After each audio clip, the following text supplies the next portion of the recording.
Hi friends, అందరికీ నమస్తే అండి. Welcome to our channel.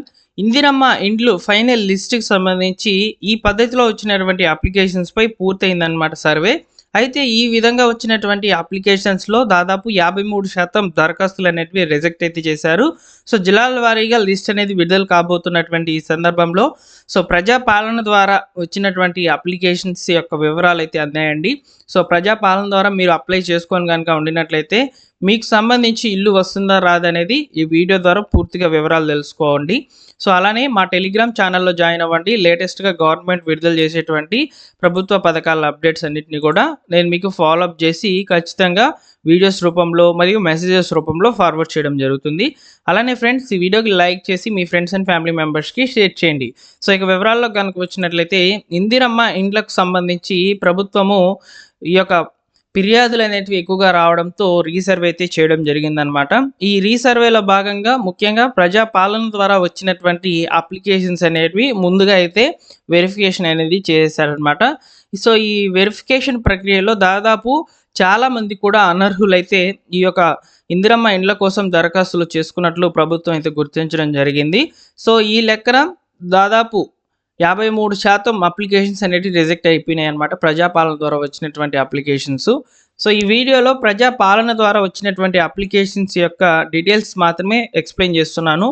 Next day ఖచ్చితంగా ప్రజావాణి మరియు ఆన్‌లైన్‌లో అప్లికేషన్స్ సంబంధించిన పూర్తి వివరాలతో మీ ముందుకైతే వస్తాను. ప్రస్తుతానికైతే ప్రజాపాలన ద్వారా అప్లై చేసుకున్నటువంటి వాళ్ళ యొక్క వివరాలైతే అందాయన్నమాట. సో, L1లో ఎంతమంది ఎలిజిబుల్ అయ్యారు, L2లో ఎంతమంది ఎలిజిబుల్ అయ్యి ఉన్నారు, L3లో ఎంతమంది పేర్లయితే వచ్చాయనేది క్లియర్‌గా అయితే వీడియోలో వెళ్ళి తెలుసుకుందాం. సో, ఒకసారి స్క్రీన్ మీద అయితే చూడవచ్చండి. ఈ యొక్క సమాచారంతో కూడినటువంటి ఇన్ఫర్మేషన్ ఉన్నటువంటి న్యూస్ ఆర్టికల్ అయితే నేను మీకు తీసుకువచ్చాను. ఇక్కడ స్క్రీన్ మీద అయితే చూపిస్తాను చూడండి. సో, ఇక్కడ చూసుకున్నట్లయితే ఇందిరమ్మ ఇంటి దరఖాస్తుల్లో 53% మంది అనర్హులే ఉన్నట్లు ప్రభుత్వం అయితే లెక్కలు చెప్తుంది. సో, ఇక్కడ 77.18 లక్షల మంది దరఖాస్తులు అయితే చేసుకున్నారు ప్రజా పాలన ద్వారా. ఇందులో 41 లక్షల మందికి పైగానే అర్హత అయితే లేనట్లు అధికారులు అయితే గుర్తించారు. 36 లక్షల మందికి మాత్రమే అర్హులైతే అవుతున్నారని, వారికే ఇందిరమ్మ ఇండ్లు కేటాయిస్తామని చెప్తున్నారనమాట. సో, దీనికి సంబంధించిన పూర్తి వివరాలు అయితే ఇక్కడ ఇచ్చారు చూడండి. ఇందిరమ్మ ఇండ్ల కోసం ప్రజా పాలనలో వచ్చినటువంటి మొత్తం దరఖాస్తుల్లో అర్హుల జాబితాను ప్రభుత్వం సిద్ధం చేసింది. ఇళ్ల కోసము మొత్తం 77.18 లక్షల మంది దరఖాస్తు చేయగా వీరిలో 36.3 లక్షల మంది అంటే దాదాపు 46% మంది మాత్రమే అర్హులైతే గుర్తించిందనమాట. మిగతా 41 లక్షల మంది అంటే 53.3% మంది అనర్హులుగా అయితే తేల్చారు.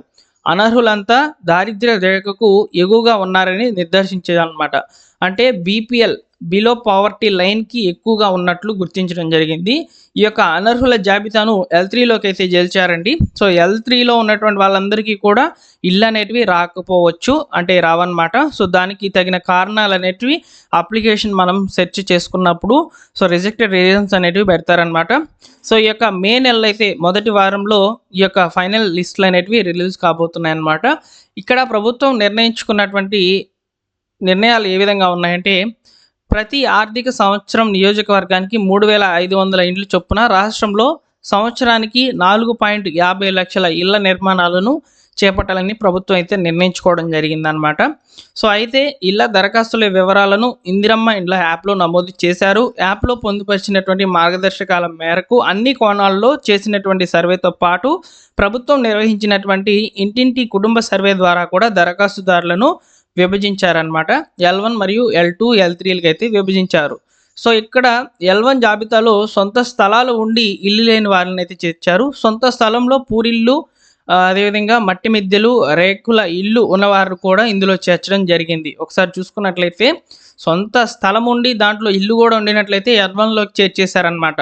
L3లో పూర్తిగా అనర్హుల లిస్ట్ అనేది యాడ్ చేసేసారు. L3లో మీ పేరు కనుక వచ్చినట్లయితే ఖచ్చితంగా మీ యొక్క ఇంట్లో ప్రభుత్వ ఉద్యోగులు కానివ్వండి, సొంత ఇల్లు కానివ్వండి, కార్లు ఉన్నటువంటి వాళ్ళు కానివ్వండి, దారిద్ర్య రేఖకు ఎగువగా ఉన్నటువంటి వాళ్ళు కానివ్వండి, ఆదాయపు పన్ను చెల్లిస్తున్నటువంటి వాళ్ళందరూ కూడా L3 కిందకైతే చేర్చేశారనమాట. L3లో కొంతమందికి స్థలము, ఇల్లు ఉండిందనమాట. సో, వాళ్ళకి సంబంధించిన వివరాలను L1లోకి అయితే చేర్చేశారు. సో కాబట్టి L3లో పేరు గనక వస్తే నెక్స్ట్ రాబోయేటువంటి అప్లికేషన్స్ సెర్చ్ అనే ఆప్షన్ ద్వారా మీరు అప్లికేషన్స్ అనేవి సెర్చ్ చేసుకున్నప్పుడు మీ యొక్క అప్లికేషన్ స్టేటస్ అనేది L3లో గనక పడితే L3లో ఉండే వాళ్ళందరూ కూడా అనర్హులుగా అయితే ప్రభుత్వం అయితే చెప్తుందన్నమాట. సో ఈ లెక్కన పలు ఫిర్యాదులు అనేటివి రావడంతో మరోసారి ఈ యొక్క క్షేత్రస్థాయిలో పరిశీలన ద్వారా అనర్హుల జాబితాను ప్రభుత్వం రూపొందించింది. గ్రామాలు, అర్బన్ డెవలప్మెంట్ అథారిటీ, పురపాలికల వారీగా ఈ జాబితాను ప్రభుత్వం సిద్ధం చేస్తున్నట్లు తెలుస్తోంది. ఇక్కడ వివరాలన్నీ కూడా అందించారు చూడవచ్చు. ప్రజా పాలన దరఖాస్తుల వివరాలు ఇవి లాస్ట్లో అయితే మాట్లాడుకుందాం వీటి గురించి.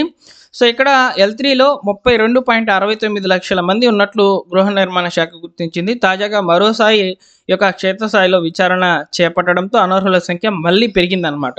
అంటే 41 లక్షలకైతే చేరుకున్నారు. ఇలా L3 జాబితాలో చేర్చిన వారంతా కూడా అనర్హులే. L1 జాబితాలో 18.67 లక్షల మంది అయితే ఉన్నారు. L2లో అయితే 17.36 లక్షల మంది అర్హులుగా తేల్చిందనమాట.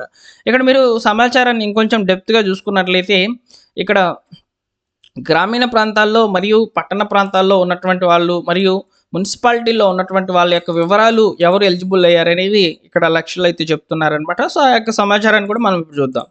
సో ఇక్కడ ఫస్ట్ L1 జాబితా అర్హులు, L2 జాబితా అర్హులు అని చెప్తున్నారు. L3 చూడండి అనర్హులుగా అయితే చెప్తున్నారనమాట. L3లో ఉన్నటువంటి వాళ్ళందరూ కూడా అనర్హులే. ఓకేనా. సో గ్రామీణ ప్రాంతాల్లో L1 జాబితాలో వచ్చినటువంటి వాళ్ళు ఎలిజిబుల్ అయినటువంటి వాళ్ళు 15.41 లక్షల మంది అయితే ఎలిజిబుల్ అయ్యారు. సో పట్టణ ప్రాంతాల్లో వచ్చేసి 1.24 లక్షల మంది ఎలిజిబుల్ అయ్యారు. పురపాలికలు అంటే మున్సిపాలిటీల్లో 2,02,000 మంది ఎలిజిబుల్ అయ్యారనమాట. ఇక L2 విషయానికి వస్తే గ్రామీణ ప్రాంతాల్లో వాళ్ళు 4.33 లక్షల మంది అయితే ఎలిజిబుల్ అయ్యారనమాట. పట్టణ ప్రాంతాల్లో వచ్చేసి 54,000 మంది ఎలిజిబుల్ అయ్యారు. మున్సిపాలిటీల్లో వచ్చేసి 12,49,000 మంది అయితే ఎలిజిబుల్ అయినట్లు లెక్కలు అయితే చెప్తున్నారనమాట. ఇక L3 జాబితా విషయానికి వస్తే L3లో చాలామంది అనర్హులుగా అయితే గుర్తించింది గవర్నమెంట్. సో దానికి తగిన కారణాలను అయితే నేను మీకు ఇప్పుడు చెప్పాను.